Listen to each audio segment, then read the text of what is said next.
Assalamu alaikum students. This is Dr. Haseeb and today we are going to discuss very important subject, that is cardiovascular responses to exercise. So by the end of today's session, we will learn what are the changes in the cardiovascular system in response to physical exercise. Then we will learn how blood flow in skeletal muscle is controlled. This will be followed by the control of blood flow in the coronary vessels, that is the vascular system supplying the heart. And at the end of today's discussion, we will learn a few things about coronary steal syndrome. So these are the learning outcomes for today's session.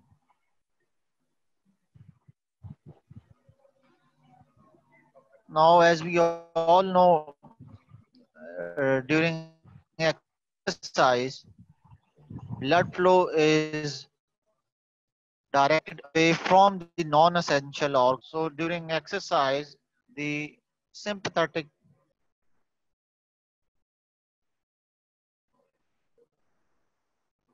Ji Nadeem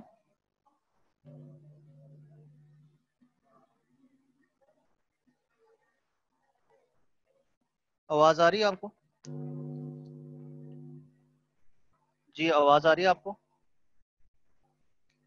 So during exercise, the sympathetic division of the ANS, the autonomic nervous system, is the predominant one. That is why the blood flow is towards the essential organs during exercise. The essential organs include the skeletal muscle, the heart muscle, and the brain. So blood flow is not required in the GI muscles, the renal system, and the reproductive system. So during exercise, blood is directed away from the non-essential organs towards the essential organs, that is heart and the skeletal muscle. And we will learn how blood flow is controlled in skeletal muscle, how blood flow is controlled in heart muscle.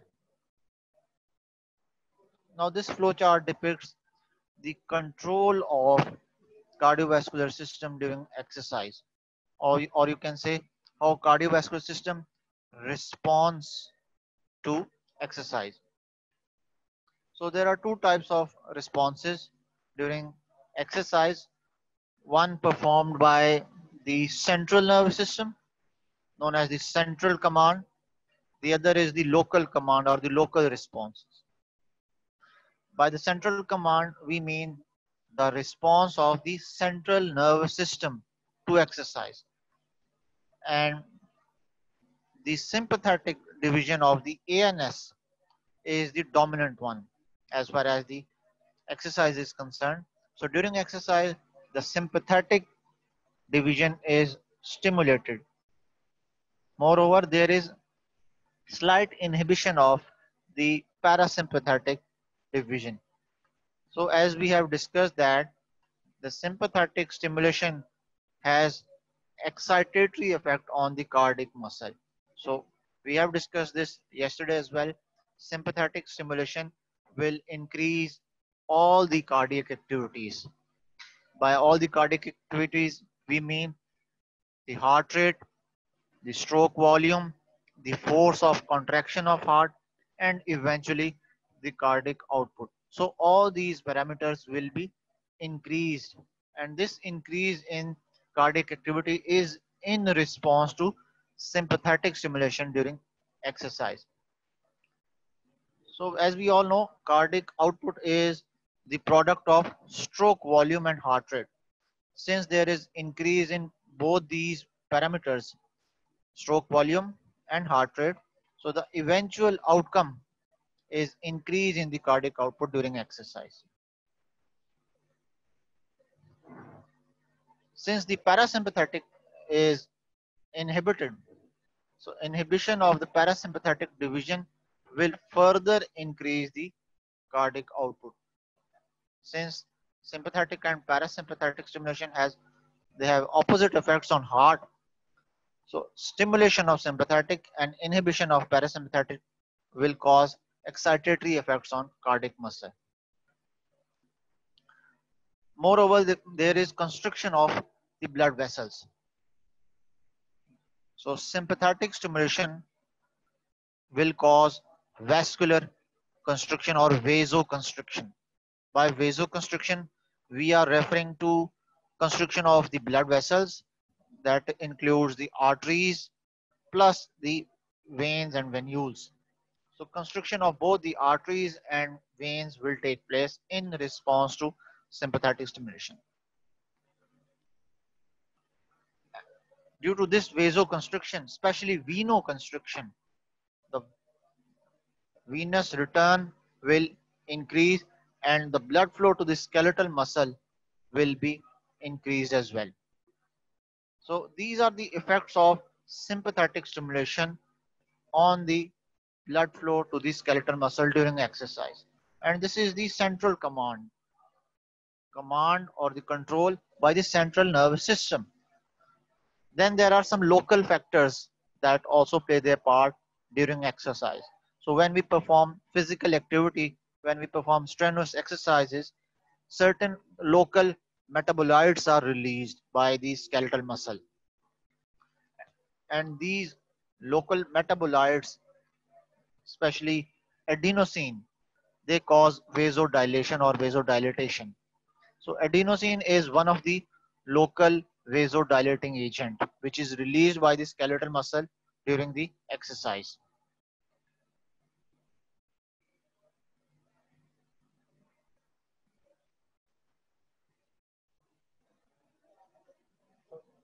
Due to release of these vasodilators, the resistance in the peripheral vessels drops.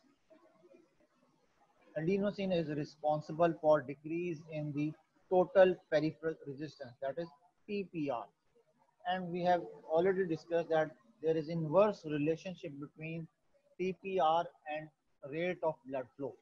So whenever the resistance is decreased, the total peripheral resistance is decreased, this will promote the blood flow to the skeletal muscle.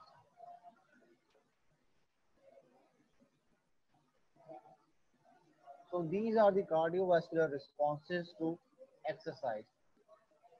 And central command and local command, both these controls, they simultaneously control the blood flow. Remember, these two controls, they are taking place simultaneously.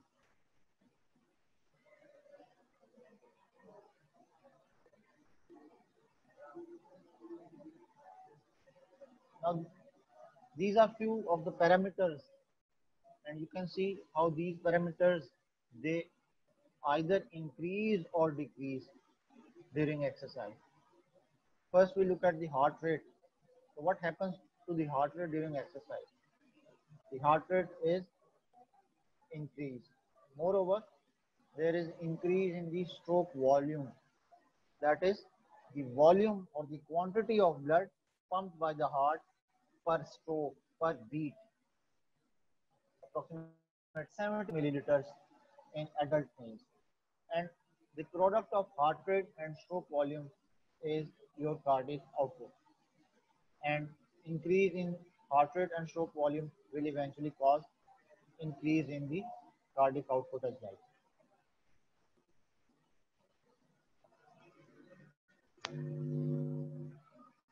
जी नदीम, आवाज आ रही है आपको अभी? जी नदीम, आप सुन सकते हैं? आपकी आवाज नहीं आ रही मुझे। सर आ रही है, मुझे तो क्लियर आ रही है। ओके, स्टूडेंट्स कह रहे हैं आवाज कम आ रही है। सर वो दरमियान में हो जाती है कभी कभार। Okay,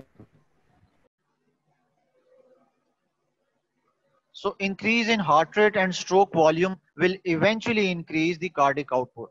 As far as arterial pressure or blood pressure is concerned, the systolic pressure during exercise slightly increases, but there is not significant change in the diastolic pressure. Remember, the diastolic pressure is the pressure during the filling phase. So during the filling phase, there is no significant change in diastolic phase. However, there is slight increase in the systolic pressure. Moreover, you can also observe an increase in the pulse pressure as well. Why there is increase in pulse pressure? Because of increased stroke volume. Stroke volume is primarily causing increase in the pulse pressure. And these two parameters, they have direct relationship with each other, stroke volume and pulse pressure. Whenever the stroke volume is increased, this will cause increase in the pulse pressure as well. Pulse pressure, mind you, is the difference between diastolic and systolic pressure. So all these parameters, they are on the higher sides. Increased heart rate, increased stroke volume, increased cardiac output, and slightly increased arterial pressure, especially the systolic pressure. However, one of the parameters is on the lower side, that is the total peripheral resistance. And we have discussed why there is a decrease in the total peripheral resistance, because of the release of adenosine and other local factors, local vasodilators by the skeletal muscle itself. So what happens to the AV oxygen difference, arteriovenous oxygen difference? So due to the increased consumption of oxygen during exercise, the AV oxygen difference is also raised. So body, especially the skeletal muscle, it needs more oxygen during exercise. That is why the arteriovenous oxygen difference is increased as well.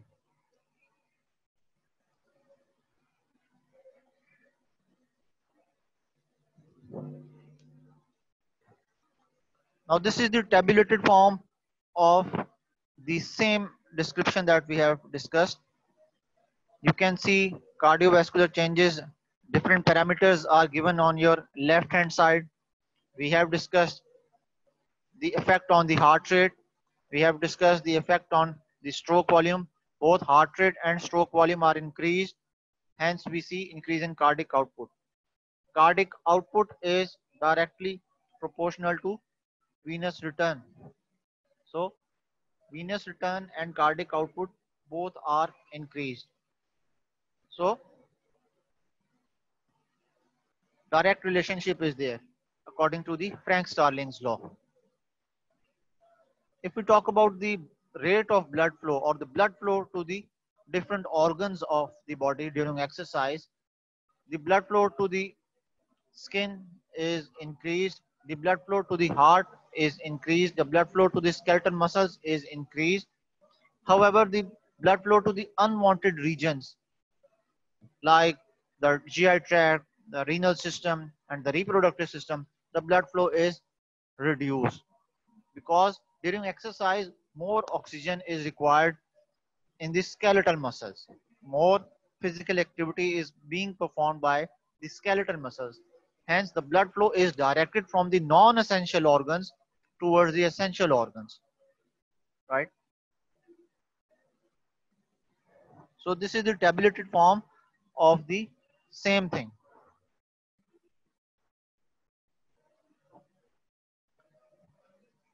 Now in this figure, we can summarize the effect of cardiovascular changes during exercise. You can see the parameters are written on your left hand side, and these percentages, they indicate either increase or decrease in these parameters. Increase in cardiac output, increase in heart rate and stroke volume, right? Increase in systolic pressure. You can see the diastolic pressure here. The diastolic pressure, no significant change is there. The systolic pressure is increased during exercise, but during the filling phase, diastolic phase is the filling phase. There is no significant change in the diastolic pressure. But the cumulative effect on the arterial pressure is slightly increased. So you can see 15% increase in the mean arterial pressure. 15%. Although there is no significant change in the diastolic pressure, however, systolic pressure is raised to 50%. Hence, we observe slight increase in the mean arterial pressure.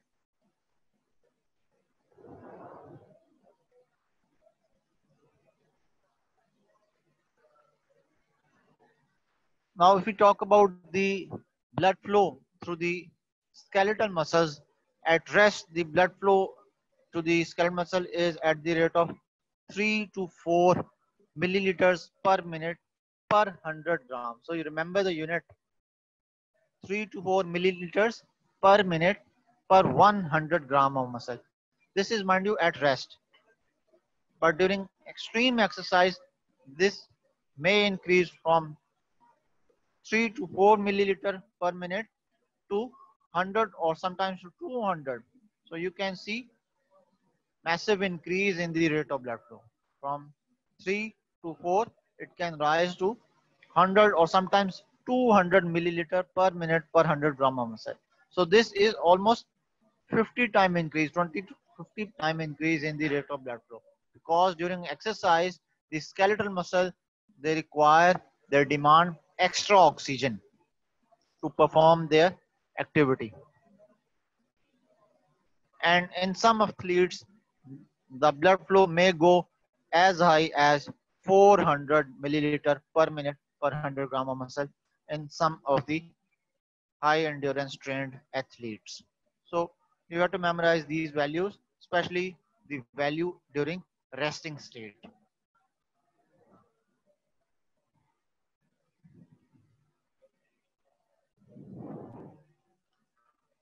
So how blood flow is controlled in skeletal muscles, and there is the role of oxygen, right? We have discussed that whenever there is deficiency of oxygen in the skeletal muscle, this will enhance the blood flow to the skeletal muscle. And we have understood the concept of oxygen lack theory or oxygen demand theory. So whenever there is deficiency of oxygen, the blood flow is increased, and this is a compensatory effect, remember. So this is one of the compensatory effects. So besides oxygen, there are some other vasodilators which are released by the skeletal muscle itself. And the most important of these vasodilators is adenosine, right? This is released by the skeletal muscle which is performing vigorous physical activity. And this will increase the diameter of the vessel supplying to that skeletal muscle. Hence, more quantity of blood will be supplied.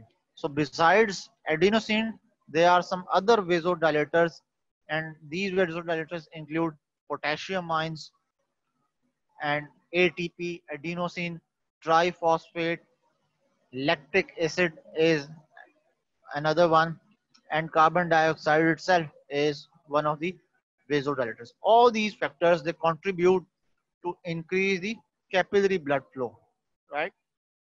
So besides adenosine, these factors, they do contribute to certain level. But remember, adenosine is the primary local vasodilator released by the skeletal muscle during exercise. So role of oxygen is there, and role of carbon dioxide in the is also there.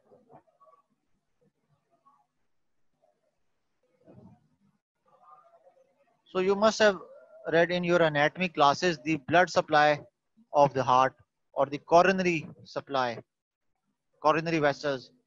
Now this figure shows you the main coronary artery. This is the arterial supply. Venous supply is not shown in this figure. You can see the left coronary artery here, it supplying the left ventricle, and then the right coronary artery, it's supplying the right side of the ventricle. So the left coronary artery, it supplies the anterior and left lateral portions of the left ventricle, most of the left lateral portions. Whereas the right coronary artery, it supplies most of the ventricle and posterior part of the left ventricle, right? And the normal coronary blood flow in resting state in normal is 70 milliliters per minute per 100 gram of heart weight. This is equal to almost 225 milliliter in 1 minute. So this 225 milliliter per minute is almost 5% of the total cardiac output, which is 5,000 milliliters per minute. So total cardiac output is 5,000 milliliters, and out of this 5,000, 225,000 is contributed by the coronary vessels. The venous supply is not shown in this figure, but you must understand that most of the coronary veins from the left ventricle, they enter the right atrium by coronary sinus, right? Whereas the venous supply from the right ventricle, they bypass the coronary sinus. So there is no role of coronary sinus in the right ventricle muscle as far as the venous supply is concerned. Instead of coronary sinus, there are other minute Thebesian veins, right? And these are known as Thebesian veins. And these small, tiny Thebesian veins, they supply almost all the chambers of the heart.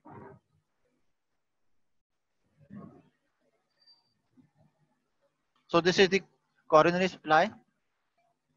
Now this graph depicts the rate of blood flow through the coronary blood vessels. You can see during this systole and diastole phase how the rate of coronary blood flow vary. This is 100 milliliter per minute on y-axis.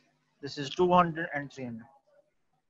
And the unique feature is that during the contraction phase, there is drop in the coronary blood flow. So during systole, there is decrease in the coronary blood flow.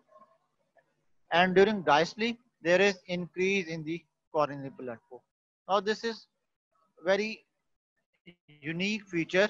This is very unlikely how coronary blood flow is reduced during the systole phase. Unlike the peripheral vessels, where the blood flow is increased during the systole and decreased during the diastole, this is entirely the opposite effect. And why there is the opposite effect? The reason is compression of the intramuscular vessels during systole. So when the heart contracts during the systole phase, the blood vessels, they contract. So compression of the blood vessels during the contraction will cause drop in the coronary blood flow during systole. Whereas during the filling phase, the cardiac muscle relaxes. Now there is no compression from outside and blood flow is increased, right?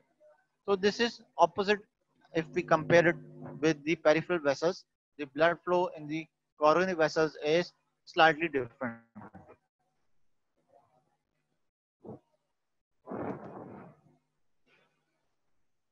Mind you, these variations are depicted in the left ventricle only, right?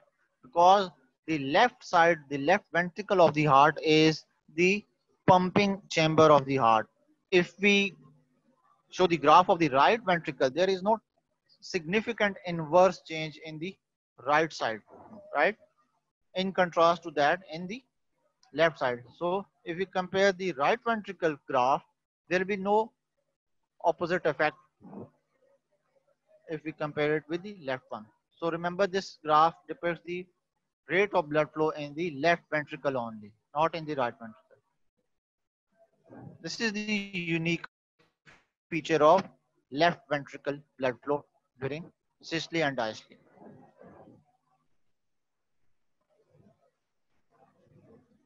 Now, how blood flow is controlled in the coronary circulation? We have discussed the local control. The local control mechanism is the primary mechanism, and there is role of adenosine. Then we have the oxygen demand theory or oxygen lag theory, yet another factor that controls the blood flow. So local metabolites and oxygen demand theory, both are regulators, important regulators for coronary blood flow. So besides the local control, we have nervous control, right? And in nervous control, there is effect of both sympathetic nervous system and parasympathetic nervous system. So as we all know there is dominant effect of sympathetic nervous system as compared to the parasympathetic nervous system.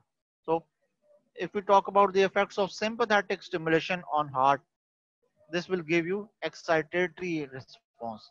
So sympathetic is excitatory, parasympathetic is inhibitory. So there is vasoconstriction in response to sympathetic stimulation. Distribution of the parasympathetic to the coronary system is not great, and vagus nerve is the primary parasympathetic nerve, which is responsible for the release of the neurotransmitter acetylcholine. But this is not great, right? The dominant effect is performed by the sympathetic. It is much more extensive if we compare it with the parasympathetic supply, and the neurotransmitter released here is the norepinephrine and epinephrine, right? This is the neurotransmitter. And there are two types of receptors, alpha receptors and beta receptors, and both coexist in the coronary circulation. And these are different types of receptors, and the effects are also different, right? So remember, alpha are for constriction and beta are for dilation. So constrictor effect of alpha receptors performed by the sympathetic mainly, dilator effect is performed by the beta receptor performed by the parasympathetic division mainly. So we can conclude that sympathetic stimulation can cause coronary constriction or dilatation, but the cumulative effect is usually constriction. Since both the receptors are present, alpha and beta, one causes constriction, the other causes dilation, but the cumulative effect of sympathetic stimulation is constriction. Now we have to understand few terminologies. One of them is ischemia. Now, ischemia is not a physiological response. Ischemia is a pathological condition. This is not normal. This is pathological condition, ischemia. So what is meant by the term ischemia? In simple words, it means diminished oxygen supply or diminished blood supply. So ischemia simply means decreased blood supply to the organ, especially the heart. When we use the term ischemia, almost always we are referring to which organ? The heart. So whenever the blood supply is reduced, the oxygen requirements will not be fulfilled, and we will label that condition as ischemia. Then there is slight difference between ischemia and infarct. Ischemia is diminished blood supply to organ. Which organ? Especially the heart. This is ischemia. Infarct is dead tissue due to ischemia. So whenever there is diminished blood supply, the oxygen requirements are not fulfilled. Hence, the tissue of that localized region is dead, and this dead tissue is known as infarct. And the phenomenon of infarct formation is infarction. So you must understand the difference between these terminologies. Ischemia is diminished blood supply to heart. Diminished blood supply to heart will cause diminished oxygen supply. Diminished oxygen supply will cause the localized area to become dead. And this dead necrotic tissue will be labeled as an infarct. And the whole phenomenon is known as infarction. When we are referring to the heart muscle, we will label it as myocardial infarction. Myocardial infarction, commonly denoted as MI. So, what is myocardium? This is the outermost layer of the heart. So, MI is myocardial infarction.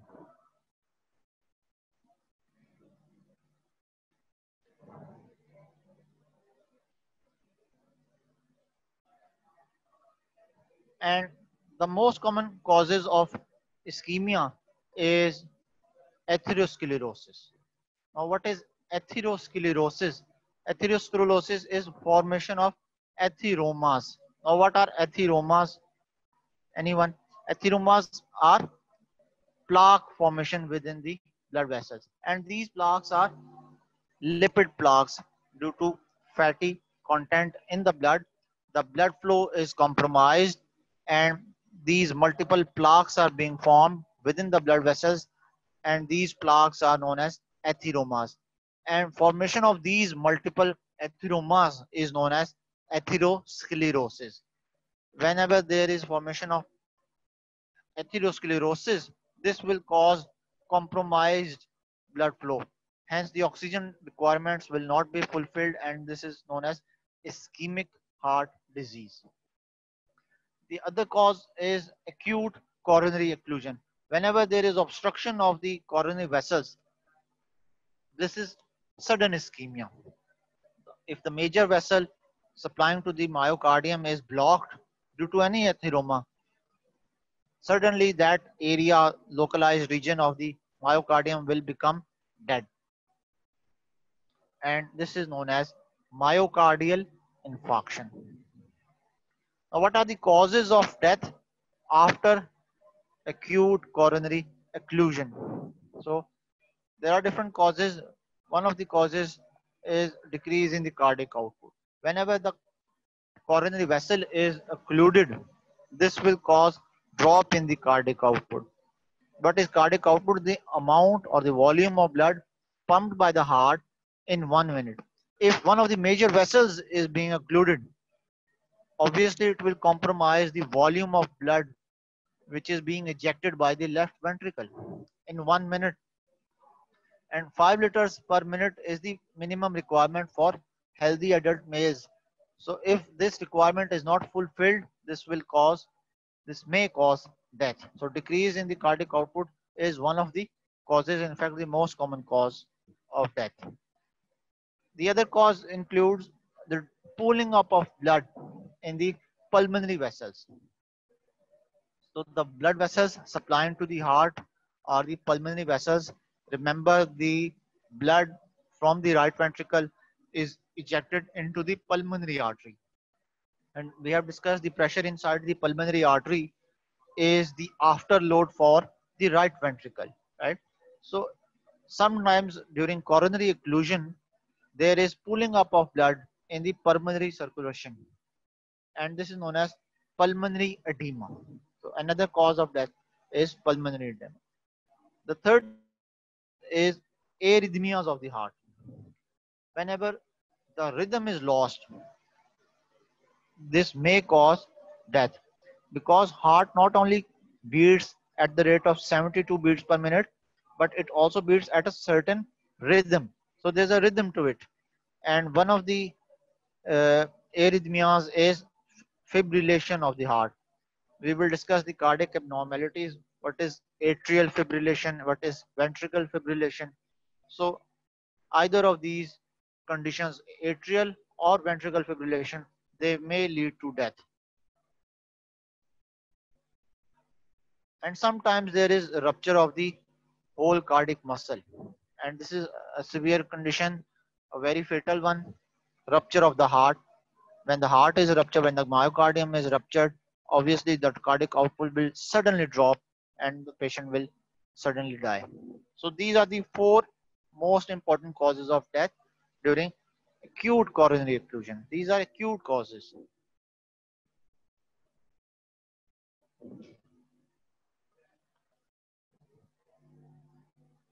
Now we will discuss a very important syndrome known as coronary steal syndrome.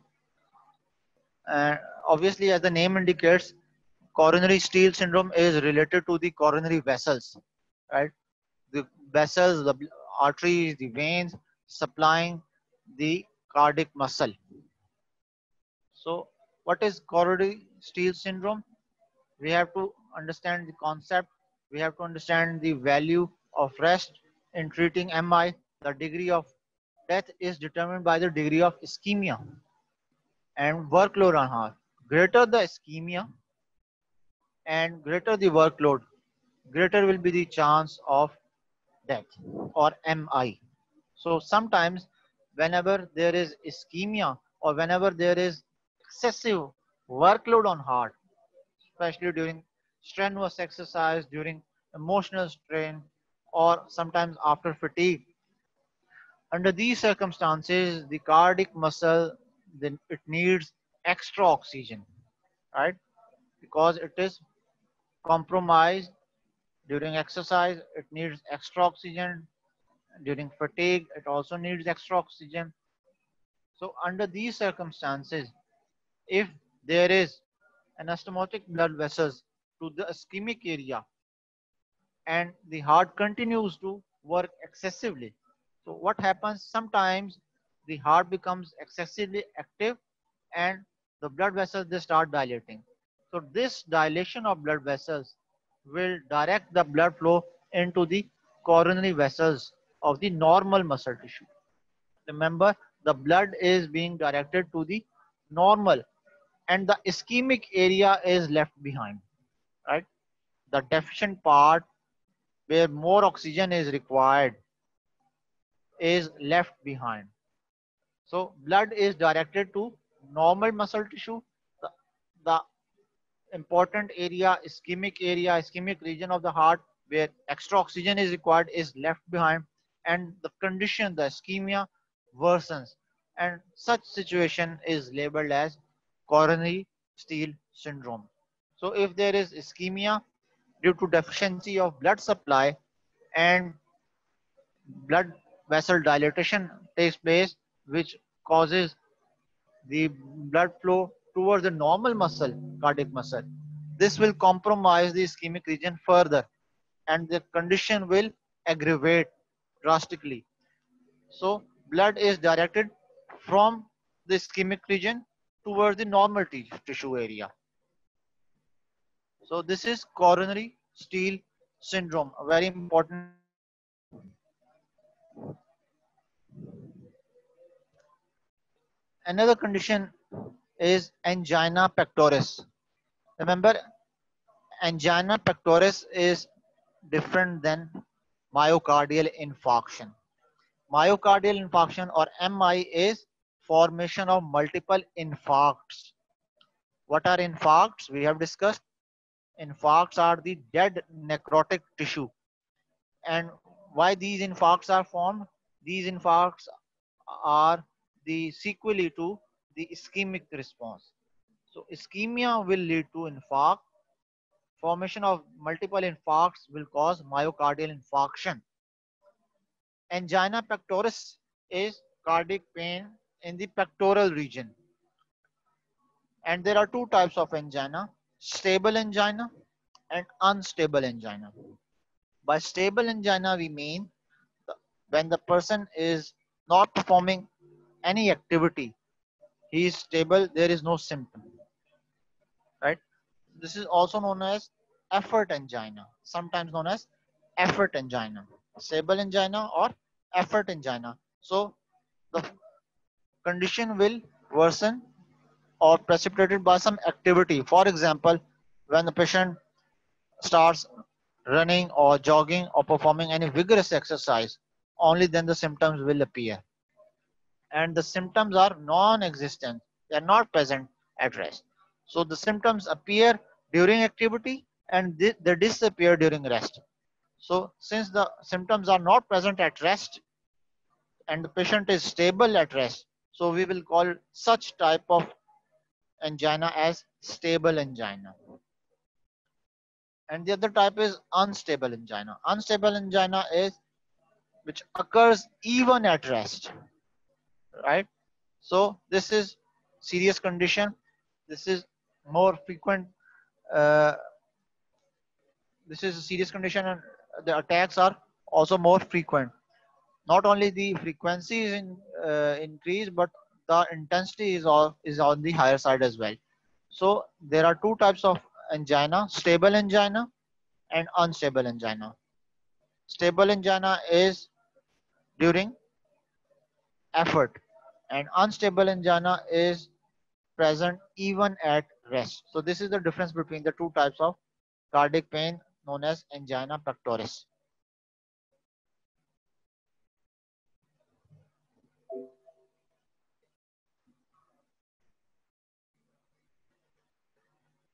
Ji Nadeem, question answer session.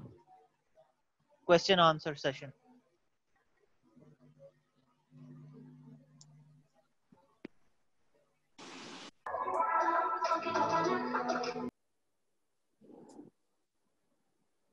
Yes, students, if you have any question regarding cardiovascular response to exercise, you can ask. We still have 10 minutes.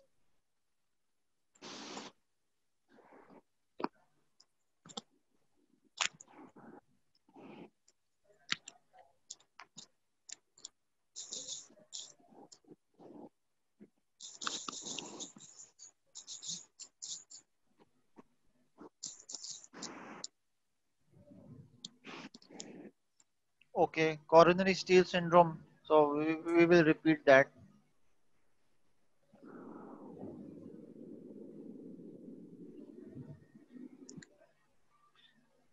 In coronary steal syndrome, the ischemic area is deprived of blood flow. Ischemia is diminished blood supply. Whenever there is diminished blood supply to any region of the heart, this will cause deficiency of oxygen, which is very vital for the cardiac muscle to perform its normal optimum activity. So deficiency of blood supply or diminished blood supply to a certain region of the heart will cause that area to become ischemic. But there are some normal blood vessels around the ischemic region as well.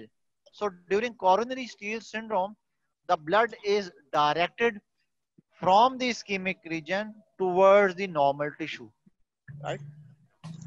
Although oxygen is required in the ischemic region, but there is dilatation of the collateral normal muscle. Hence, the direction of the blood flow is towards the normal, and this will deprive the ischemic region further, and the condition will worsen, right?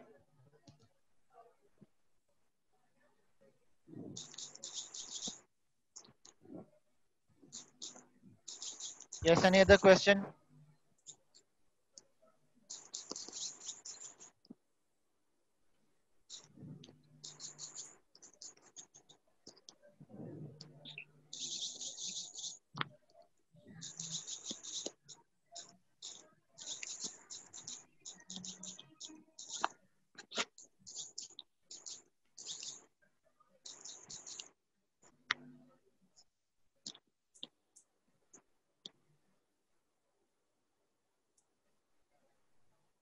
Yes, students,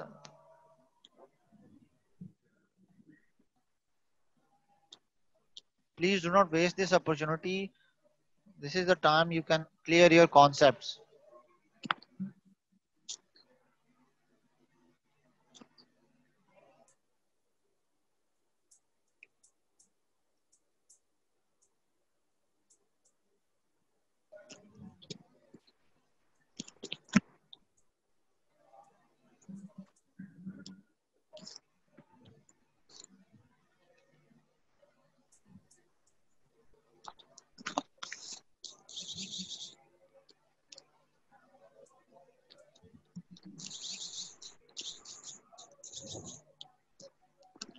If you understand this flow chart, this will help you a lot. This is the summary of the whole cardiovascular response to exercise.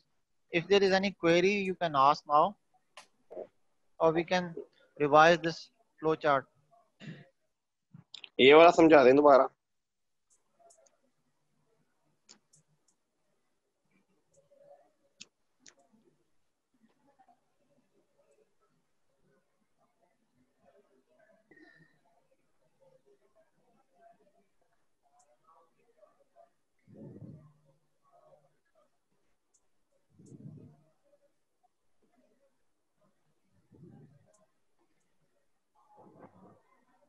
Okay, we will discuss the effects of constriction on rate of blood flow. So these two responses, they occur simultaneously. One is the central command performed by the central nervous system. Remember, this central command is performed by the CNS. Wait a second. This is performed by the CNS. And remember, the sympathetic division of the nervous system is the dominant one. So increase in the sympathetic division will cause increase in all the cardiac activities.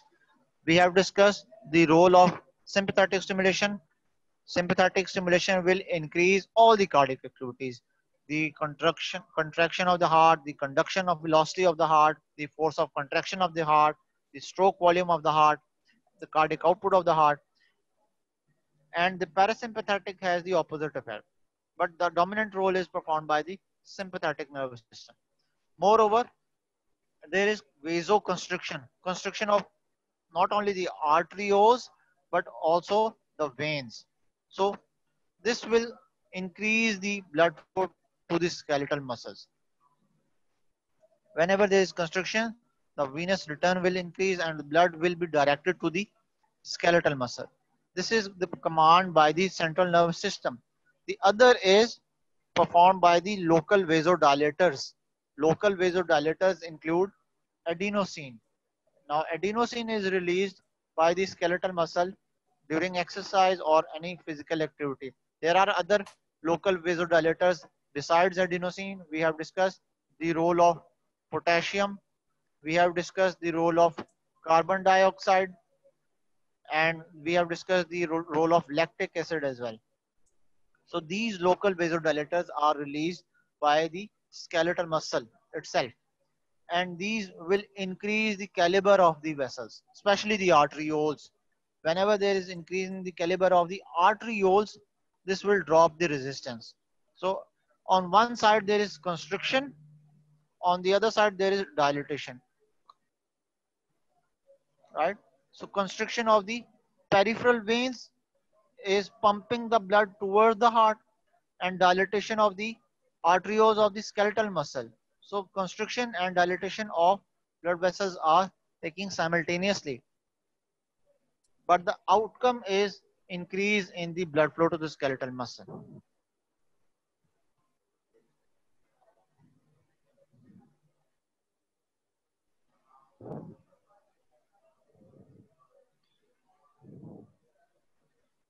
Any other question?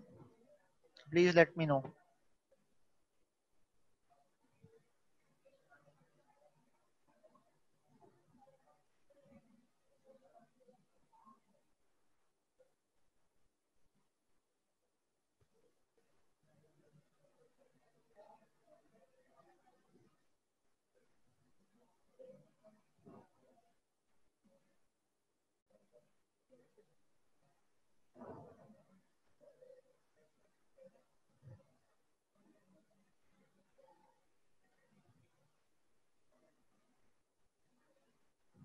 We still have 2 to 3 minutes. You can ask any question if you have.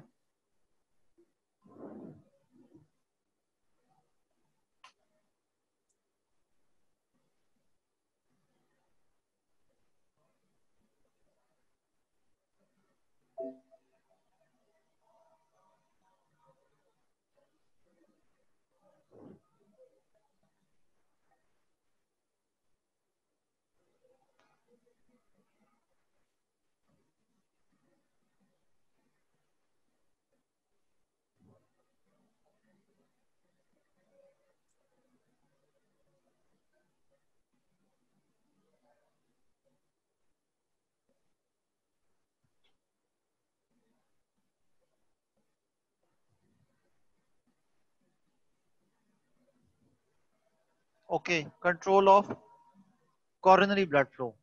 So as far as the coronary blood flow is concerned, we have discussed the two types of controls. One is performed by the nervous system, sympathetic control and parasympathetic control, and the other is the local control. In local control, the role of oxygen is important.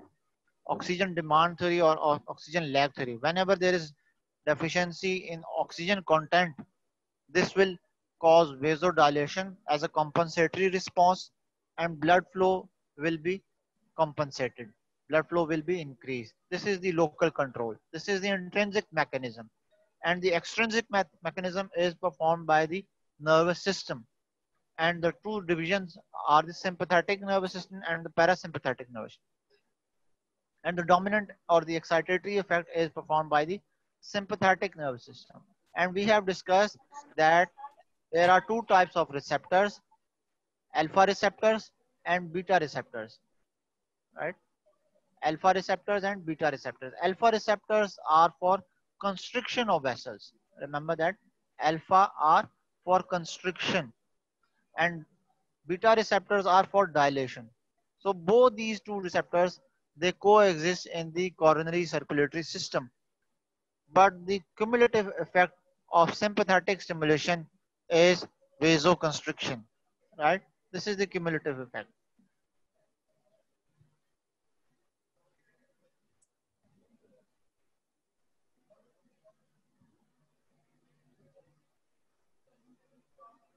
Any other question?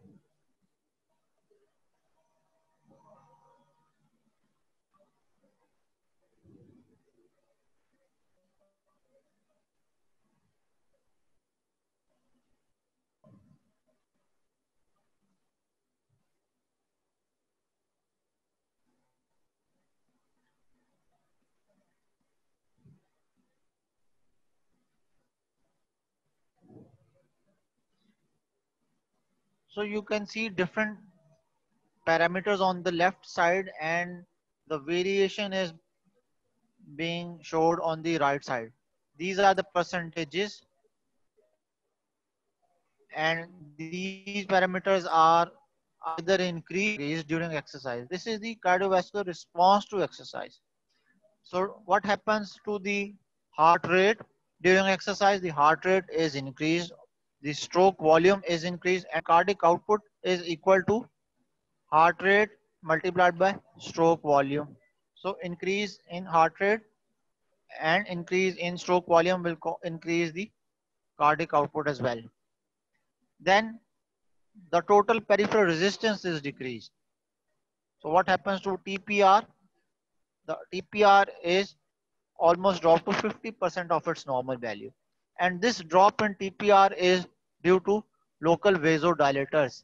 Vasodilators. We have discussed the role of adenosine and other local vasodilators. So these vasodilators will increase the caliber of the peripheral vessels and the resistance to blood flow will drop.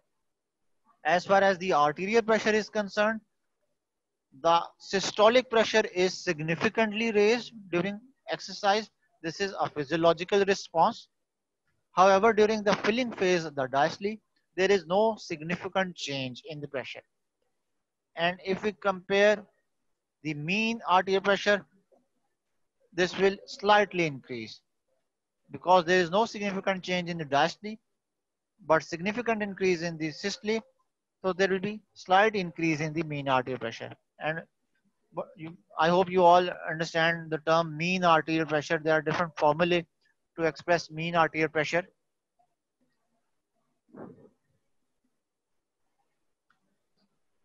Sometimes mean arterial pressure is depicted as cardiac output multiplied by total peripheral resistance as well. Any other question?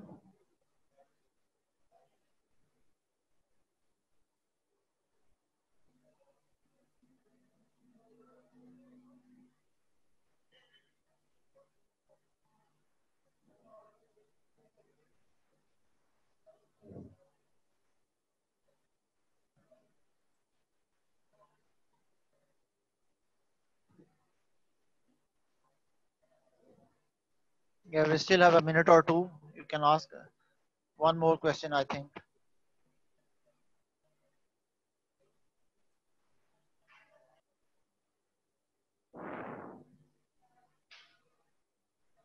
Okay, I guess there are no other questions. I hope all is good. Okay, thank you so much. Thank you, students. Allah Hafiz. Allah Hafiz.